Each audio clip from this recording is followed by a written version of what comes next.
Hey, great Wednesday morning. It is a beautiful morning in the city of Brownsville, Texas. And my glasses just went ring, ring. And I don't know why. And I got a crystal ball from Haunted Mansion. And I have absolutely no idea what that's from. I didn't even know that there was such a movie called Haunted Mansion. But it's una popcorn thing. It's got popcorn. And I love these popcorn things.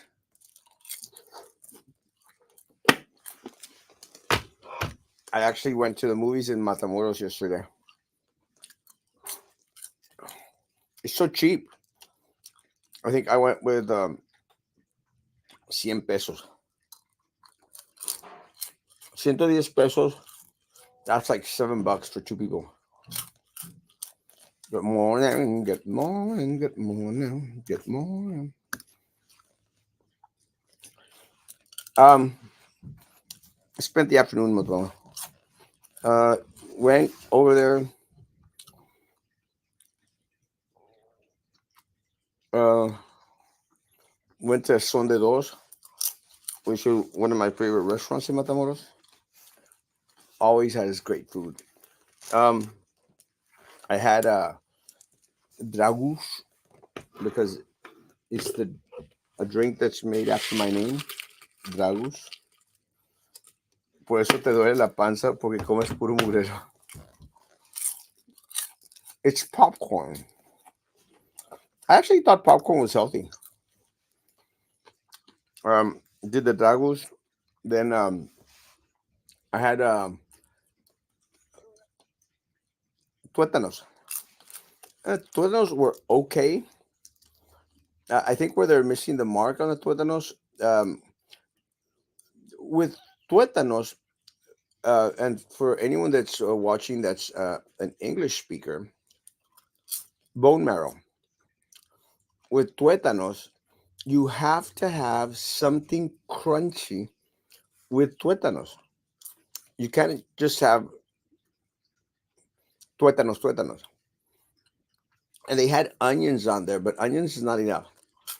Also, I prefer my onions a little bit on the grilled side, just to give it that grilled umami flavor. But it has to have something crunchy. And other places like I think Cancilleria, they put not peanuts. No, they put mollejitas, tostaditas over them. That gives it that little crunchy little stuff on there, which is good. So I like Guy Myra. Thanks, TVS, SNTs, trucking, logistics, crazy stuff. Peanuts. No, you can't put peanuts on top of tuétanos. Oh, peanuts are also healthy as a snack. I actually have bags full of peanuts. But today is Wednesday. I'm scheduled to give class today at church. Maybe 15 minutes. Very quick. I'm thinking there was an oil leak by my house. A gas leak, maybe? Why an oil leak? Usually, oil doesn't smell that much. Gas would smell. Oops, sorry. Japanese peanuts. The Japanese peanuts are amazing. The ones that have that little coated shell, I kind of like those. So, after Sunday Doors, there was an oil slick, and the city isn't doing anything about it. It's gas, oil, and chemicals. Not a great combination. Let me say, we're going to talk. It is kind of trippy. You're using my words against me. We are going to talk about BIZ, and we are going to talk about my health a little bit. But Frankie's supposed to come on. He said 5 minutes, but Frankie's just weird. Anyway, so afterwards, from Son de Dos, I went to the movies and watched Madam Web. And I know it has really bad reviews, and it is pretty bad. And for some reason, it tends to be a little bit worse in Spanish, but it was all right. I mean, it was entertaining at least, which is it. And by entertaining, I say it killed a good 2 hours. And then I visited the casino a little bit, lost a couple of bucks there. Went to Ultimo Taco, has a couple of tacos there. Those tacos are always good. Have you been to Ultimo Taco, Frankie? Not in Matamoros lately. I've been to some after the casino. I've been to some like little puestecitos across from an Oxxo that my friend Paco takes me, but I haven't been to the Último Taco en Moros. Oh, it's right a catty corner or around the block from the casino. Oh, They've always got good stuff. The only thing that I don't like about it is that they have tacos de tripa, but they won't give you tacos de tripa bien doradita. Only soft and medium. I mean, how much harder is it to make it doradita? Just leave it on the grill for a little bit longer. Can't be that hard, can it? I mean, I'm not a taco expert in regards to making them. Just leave them on there for a little bit longer. No?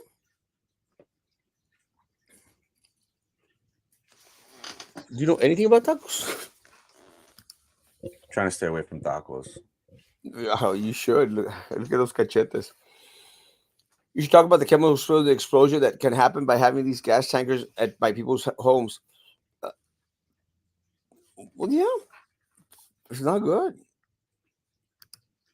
Every Wednesday, Jeremiah. I'll send you a message today. Jeremiah said, like, just how's your day going yesterday? And I was going, it's been a complicated day, and I did have a complicated day yesterday. It's kind of crazy. I still continue to be so super busy. I'm getting ready to go to Cuba. I had a friend come over yesterday that was supposed to be here on Monday. It was crazy, crazy stuff. And I'll shoot your message. Jeremiah is visiting from Georgia, or Tennessee. Ching, Tennessee. Tennessee. Well, all those gringo states, they're all the same to me. Tennessee, Georgia, Kentucky. There's not much of a difference, is there? Southeast U.S. Nah, same old same. Almost everyone. No one cares anyway. It's something else to be treated like second-class citizens by the city of Brownsville. I don't. We all care. I think part of the problem is that one of the things that I think is important is there needs to be a little bit more groundwork in regards to a lot of the people out there that live in that area and get together and go out there and have protests, call the news and stuff. I've yet to see major news out there. Like yesterday, Frankie, um, I did get a call to go and stand with parents at Rosa del Castillo. They said, "Erasmo, would you come over and be here with us?" I said, "You know what? I will go. If I get invited to go, I will go. Do my best to go as long as I'm in town and haven't worked." But there was a good group of parents out there. Channel 5 was there. I think there a couple of Mexican stations were out there as well in regards to the closing of the schools. And ultimately, that's what parents have to do. They have to go out there and let individuals that are going to be making these decisions know that they are not happy. At this point, Frankie, it's going to happen. Yeah, It's a it's done already deal. it's already a done deal. But it is important for parents to um to raise their voice, to bring attention to these issues, even though there's nothing that can be done.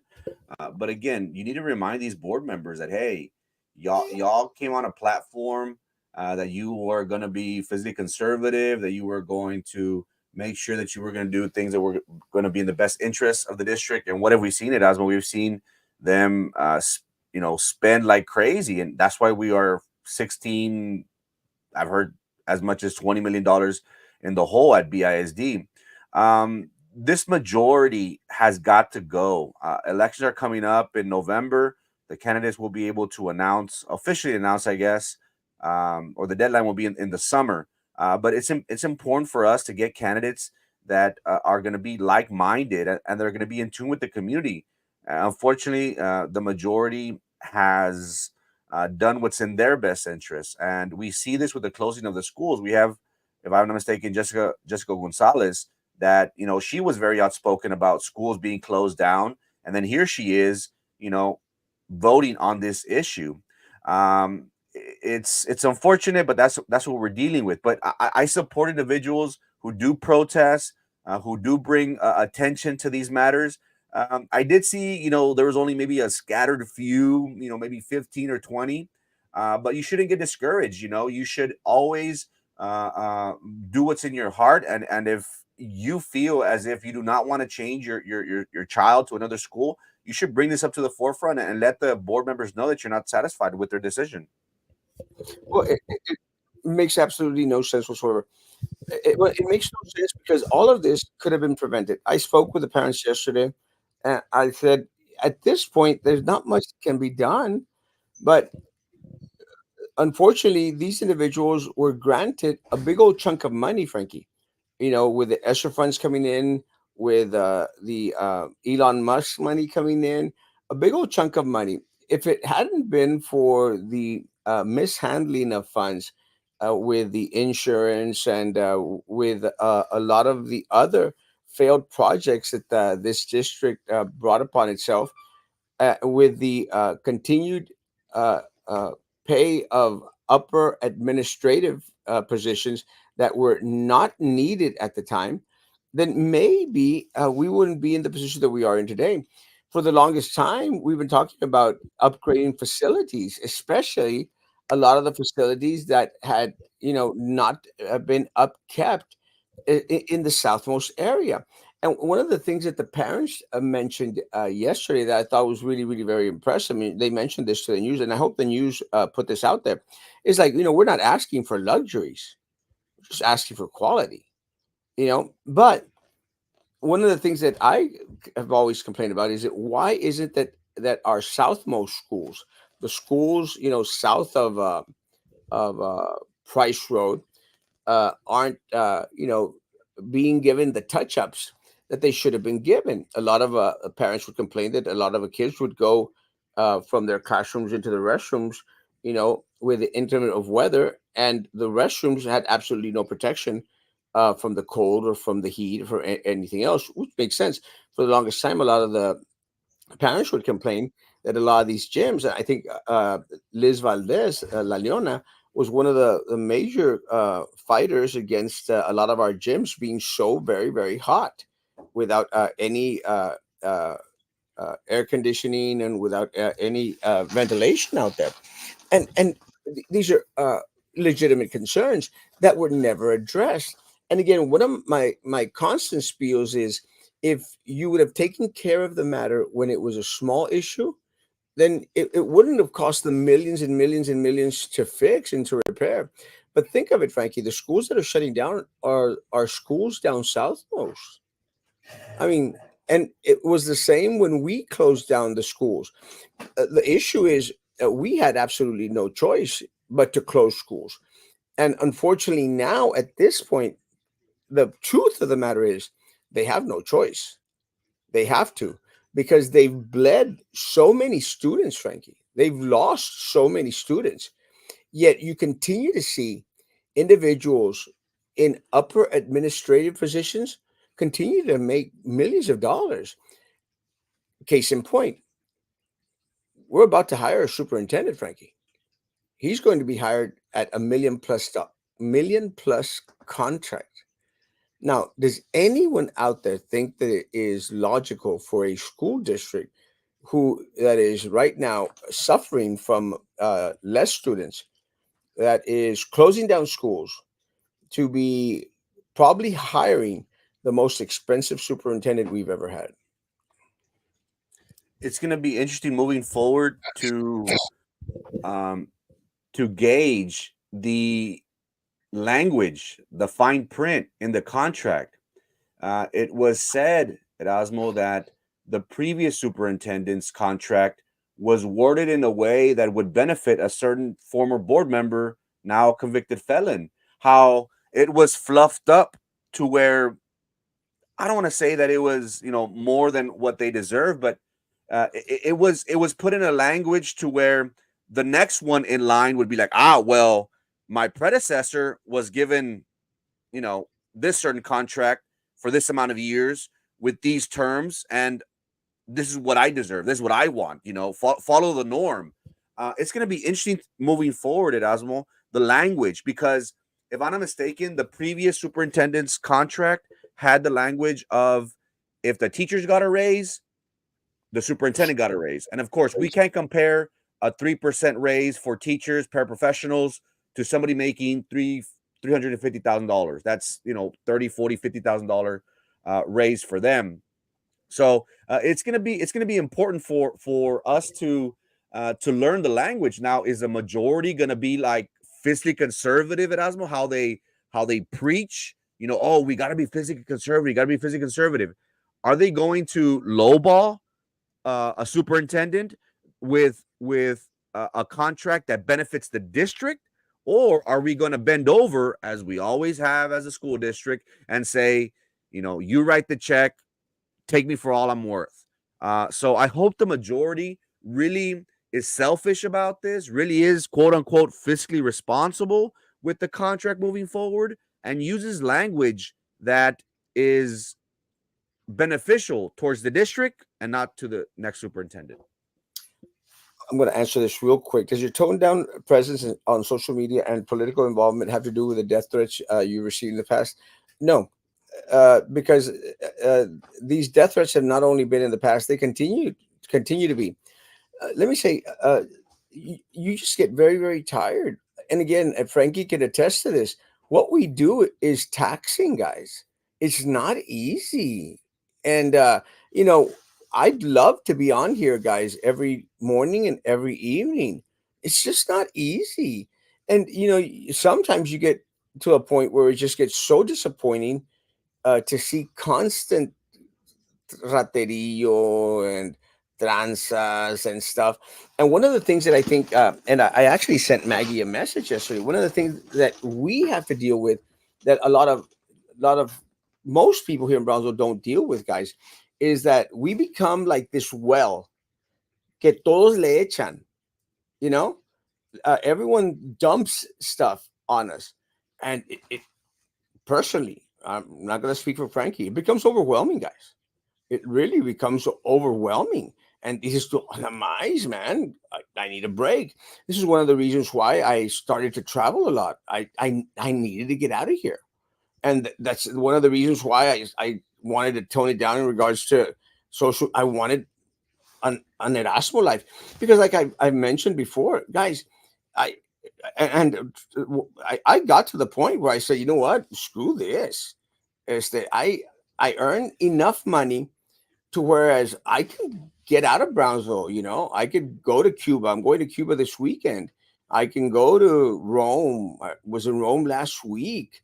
I could go to Colombia. Gracias a Dios. So I don't need to put up with all this crap. And unfortunately, 70% of the people in Brownsville, they want to continue to eat crap. And when you only have 9% of those that are registered to vote actually coming out to vote, then you start to think that when it really counts, people aren't going to come out and make a difference. And I think we've seen that, because putting your name out there, guys, putting your name out there on a ballot, you set yourself up to be ridiculed, to be abused, to have stories written about you on blogs, paid blogs, people to make memes, to talk smack about your family and stuff. You set yourself, te pones de pechito, and then for people not to come out and vote. I mean, that's lo menos que puedan hacer. Lalo, it hurts. It hurts, and it becomes taxing to the point that que dices tú, I don't need this in my life. Frankie started his own business. I'm doing okay, marrying people, helping people out with paperwork and stuff. I don't need to, but Brownsville needs, as much as arrogant as it may sound, Brownsville needs an Erasmo Castro, and it needs a Frankie Olivo, and it needs, and it's crazy as this may sound, it needs a Roman Perez, but Roman is just nuts. And I want to say that it might need even a Captain Bob, but Captain Bob is like psycho. Unfortunately, I love them to death, but they're Roman's nuts, and Captain Bob is psycho, and I love them. It needs a Manny behind the mic. We need a lot of these avenues, but they've given up. They've given up. They've thrown in the towel. We're still here. We've toned it down a little bit in regards to the presence sometimes because it's not easy, folks. Frankie? Yeah, I I agree. I agree. It is very taxing, and it's funny because I have a 30-minute show that I used to produce or come on, and people would say, "Oh, all you do is click live and you just start spewing out hate and stuff." And I'm like, "No, it's not hate. It's information." And just for a little 30-minute show, it takes me a good 4 or 5 hours just to get everything, all the information correct. But I agree with you, Erasmo. It is very taxing and it is very frustrating because you see the needs of people, you see the needs of the city, and you're motivated by certain individuals that want that want you to be their voice, that want you to be part of some sort of movement. As we all know, Brownsville for the past, I have only been actively involved for the past, I would say 5 to 7 years. But the same issues that we're dealing with, Erasmo, is the same issues that people back 20, 30 years have been dealing with. New faces come into office and they do the exact same thing. They put their friends in line to benefit, their families in line. Let's take a look at downtown. Downtown is thriving. Look at all these politicos who are opening up shop, how they're getting all these grants. And what pisses me off at Osmo is that all these grants, I applied for a grant, you applied for a grant. We were given the door, but these politicos, these individuals who are in that circle, they get these grants and they get 20, 30,000, 60, $80,000. We're just asking for a couple $100. It's very disheartening whenever you see the same old crap happening, and our voters are disenfranchised. They say, why do I have to vote? It's the same crap. It's the same raterio. And that's the problem that we're dealing with, because in Brownsville, for certain elections, you don't need that many votes. But it is taxing on myself, on you. It's not that we don't care. It's just that we need to take a step back sometimes. Now, before I was always like, oh, I need to be on, I need to be on, but it's just it takes its toll. I've learned to decompress, I guess, take a step back. It doesn't mean that we're not going to be involved. It's just, we just got to hit it from a different angle. But the same ideas that we've talked about and the same uh, language that we've been using still resonates today. There's still no opportunity for us. There's still no opportunity for the youth. The only ones that are thriving are the politicos and those people that give contracts, unfortunately. But we're still going to be here. We're still going to be screaming at the top of our lungs, and people are going to call us crazy. But we love Brownsville. We want our community to thrive. We want us to have opportunities for all of us, not just a certain few. Yeah, we need something different. And unfortunately, Nothing is going to change. Nothing is going to happen until more individuals become a part of the electoral process, and start caring about Bronzo. And there's a little bit more unity amongst a lot of the people out here.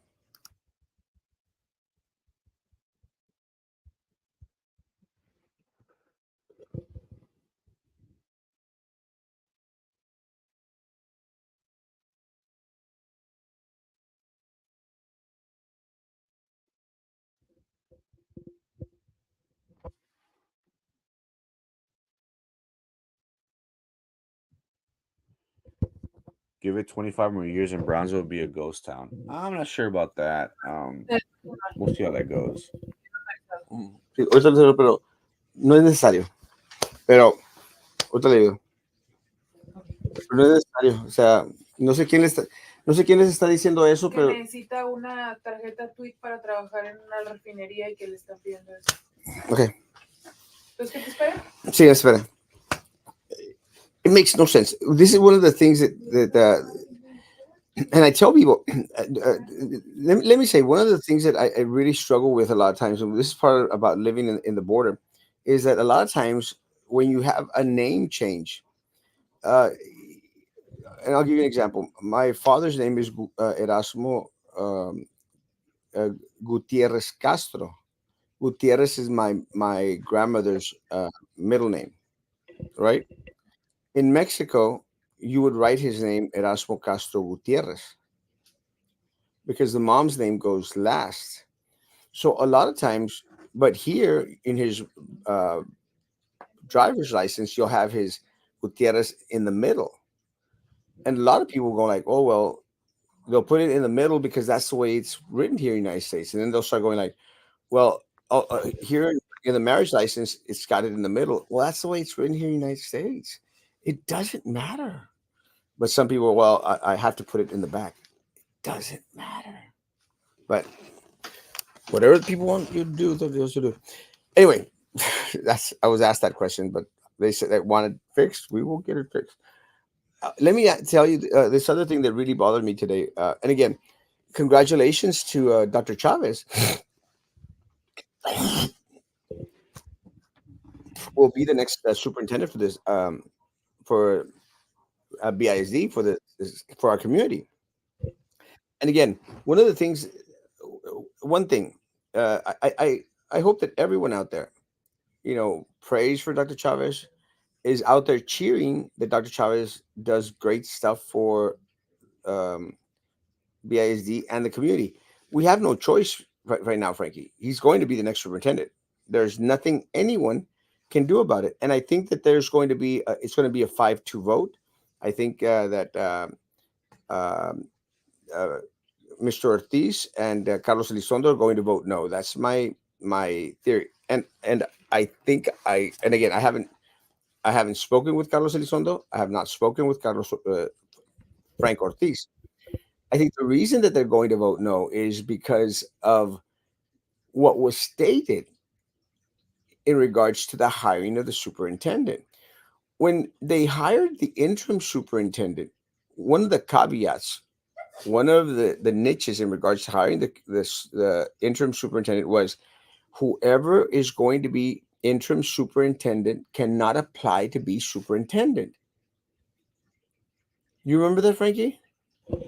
Yeah, that was a stipulation that, and I think that prevented a lot of potential clients from applying. So again, we can't take the majority at their at their word, unfortunately. So this is, and again, people may say it's very minute. Did a great job. We decided to go back. This is telling folks if you have a a board majority that is willing to go back on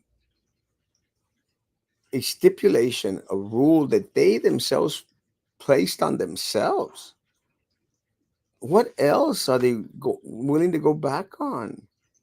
And again, anyone that did not apply to be interim superintendent, I think they have a right to grieve and say, well, The reason I did not apply to be interim superintendent was because I wanted the opportunity to be superintendent. And again, it isn't. And again, it's nothing against Dr. Chavez. It's against this board that they should have said that if you're going to be interim, you have an opportunity to be the superintendent. Nothing changes. Good morning. Good morning. What else is new in Brownsville, Texas? Gotta go out there and go vote. Today's the second day of early voting. It runs up until March the 1st. I'm gonna go today, if not tomorrow. I'm gonna take my grandpa to go vote. Election day is um on Tuesday, March the 5th. Erasmo, maybe tomorrow or maybe one of these days, depending on how long you're in Cuba. I want to do a show where we give like our predictions for each race. I will be back. I will be back February 29th. I'll be back March the 1st. Okay, well then I guess we'll do it the last day of early voting. That way we can give a little show on our predictions on each race. When's the last day of early voting? I think it's March the 1st. Let me double check. I think it's March 1st with election day of March 5th.